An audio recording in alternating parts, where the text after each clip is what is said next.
కర్మేలు కొండపైన గొప్ప మేఘమై ఆవరించగా, అహాబు భయపడిన అగ్నివర్షము కుమ్మరించుమా.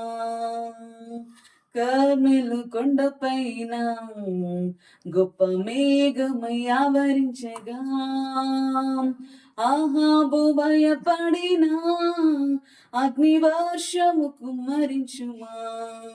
మండే ఆజ్ఞల్లిరా దేవా, అన్య భాషలతో అభిషేకించు.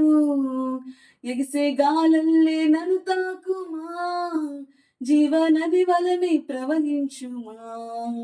మండే అగ్నిల్లిరా దేవా, అన్య భాషలతో అభిషేకించు. ఎగిసే గాలల్లే నన్ను తాకుమా, జీవనది వలనే ప్రవహించుమా.